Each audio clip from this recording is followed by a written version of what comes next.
Hello students, আজকে তোমাদের জন্য ক্লাস 8 এর প্রশ্নবিচিত্র 2024 এর সেকেন্ড সামেটিভ ইভ্যালুয়েশনের ম্যাথমেটিক্সের মডেল কোশ্চেন পেপার 15 আলোচনা করছি। এটা রামপুরহাট জেল বিদ্যাভবনের কোশ্চেন। প্রথমে একের দাগ দেখো, নিচের প্রশ্নগুলির নির্দেশ মতো উত্তর দাও। একের কোশ্চেন, শূন্যস্থান পূরণ করতে বলেছে। 0.01 এর 1% এর মান কত? চলো দেখে নেব।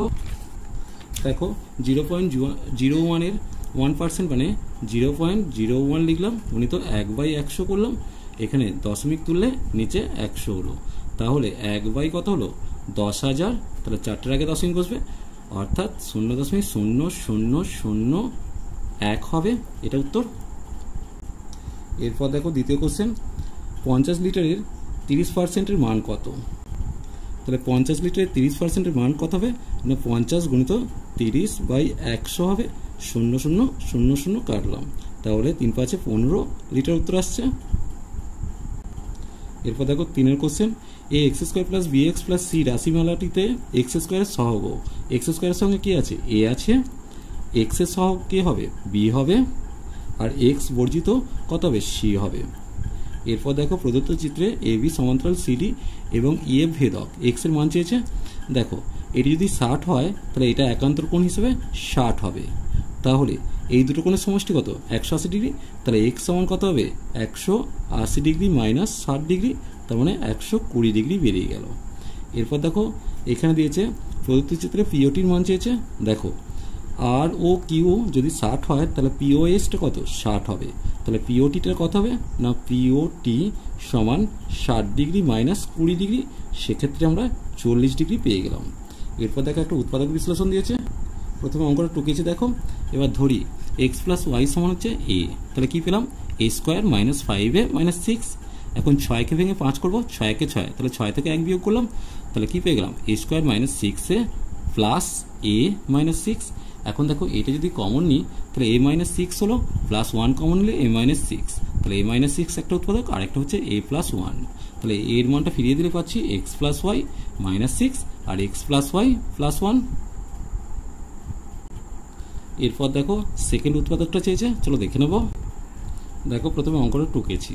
তাহলে x square minus a square x minus x plus a হবে। এই দুটো থেকে এ এক্স কমন নিচ্ছি, তাহলে এক্স মাইনাস এ থাকছে, আর এখানে মাইনাস 1 কমন নিচ্ছি, এক্স মাইনাস এ থাকছে। তাহলে এক্স মাইনাস এটা যদি কমন নিই এ এক্স মাইনাস 1 হবে। এরপর দেখো তিনের দাগে যে অঙ্কটা দিয়েছে, চলো দেখে নেব। দেখো একদিকে জনের সংখ্যা একদিকে দিন সংখ্যা করছি, তাহলে 42 জনের 24 দিন লাগছে। আর 6 জন যেহেতু চলে গেছে, তাহলে 42 মাইনাস 6 মানে 36 দিনের কতদিন লাগবে? 36 জনের কতদিন লাগবে? জনসংখ্যা কমলে দিন সংখ্যা বাড়বে, অর্থাৎ ব্যস্ত সমানুপাতে আছে। তাহলে অনুপাতটা কত হবে? 36:42 24 জিজ্ঞাসা চিহ্ন। সেক্ষেত্রে নির্ণেয় দিন সংখ্যা কত হবে? না 42 গুণিত 24/36। এখন দেখো কাটাবি করছি। প্রথমে 12 দিয়ে কাটলে 12 দিয়ে 24, 3 12 36, 3 14 42। তাহলে কত পাচ্ছি? 14 2 28, অর্থাৎ 28 দিন সময় লাগবে। এরপর দেখো অশ্বক্ষমতার অঙ্কটা দিয়েছে, চলো দেখে নেব। দেখে নাও, অশ্বক্ষমতা জল ব্যাকেটে লিটার, সময় ব্যাকেটে ঘন্টা। তাহলে 5 অশ্বক্ষমতা 36,000 লিটার 8 ঘন্টা সময় নেয়, আর 7 অশ্বক্ষমতা 63,000 লিটার কত সময় নেবে? দেখো জলের পরিমাণ যদি স্থির রাখি তাহলে অশ্বক্ষমতা বাড়লে সময় কমবে, অর্থাৎ ব্যস্ত সম্পর্ক। তাহলে ভগ্নাংশ কত লিখব? 5/7 হবে। আবার অশ্বক্ষমতা স্থির রেখে জলের পরিমাণ বাড়লে সময় বাড়বে, অর্থাৎ সরল সম্পর্ক। তাহলে ভগ্নাংশ কত লিখব? ভগ্নাংশ হবে 63,000/36,000। সেক্ষেত্রে নির্ণেয় সময় কত হবে? না 8 গুণিত 5 7 গুণিত 63,000/36,000। 3 শূন্য কাটলাম, 7 9 63।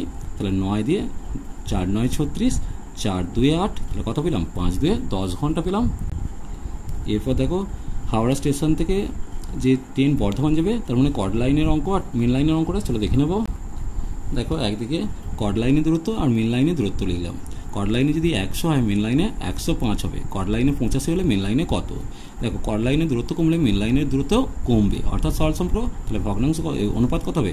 100:85 105 জিজ্ঞাসা চিহ্ন। তাহলে মেন লাইনের দূরত্ব সমান কত হবে? এক্ষেত্রে 85 গুণিত 105/100 হবে। এবার দেখো কাটাকাটি করছি। প্রথমে 5 দিয়ে কাটলে 5 20 100, 5 21 পেলাম। এরপর কি করলাম? 5 দিয়ে যদি 5 17 85 করি, 5 4 20 হবে। তাহলে 17 আর 21কে গুণ করলে 357, আর নিচে 4 আছে। ভাগ করলে কত আসছে 89.25 কিমি পেলাম। এরপর দেখো দু প্রকার পিতলে তামা ও দস্তার অনুপাতটা দিয়ে দিয়েছে 5:2 অনুপাতে মেশানরে তামা ও দস্তার অনুপাত চেয়েছে। দেখে নাও, ধরি প্রথম প্রকার পিতলের সঙ্গে 5x এর সঙ্গে দ্বিতীয় প্রকার পিতল, এখান থেকে না করে আগে থেকে শুরু করছি। তাহলে প্রথম প্রকার পিতলের তামা কত আছে 8/8 যুক্ত 3, তাহলে 8/11 অংশ। আর দস্তা কত আছে 3/8 যুক্ত 3, মানে 3/11 অংশ আছে। দ্বিতীয় প্রকার পিতলের তামা কত 15/15 যুক্ত 7, মানে 15/22 অংশ। আর দস্তা কত আছে 7/15 যুক্ত 7, মানে 7/22 অংশ। এরপর দেখো, ধরি প্রথম প্রকার পিতলের 5x এর সঙ্গে দ্বিতীয় প্রকার পিতল 2x মেশানো হলো। 5x এ তামা কত হচ্ছে 5x গুণিত 8/11, মানে 40x/11 পেলাম। এবার দস্তা কত হচ্ছে না 5x গুণিত 3/11, অর্থাৎ 15x/11 পেলাম। এবার 2x এ তামা কতটা আসছে না 2x গুণিত 15/22 আসছে, 2 দিয়ে কাটলে নিচে 11 আসছে, তাহলে 15x/11 পেলাম। আর দস্তা কত 2x গুণিত 7/22, 2 দিয়ে কাটলে নিচে 11 আসছে, অর্থাৎ 7x/11। তাহলে তামা আর দস্তার অনুপাতটা বের করবো। দেখো, তামা দু জায়গায় আছে, এখানে 40x/11 আর এখানে 15x/11, আর দস্তা 15x/11 আর এখানে 7x/11, তাই যোগ করেছি। দেখো, তামাটা যোগ করেছি আর দস্তাটা যোগ করেছি।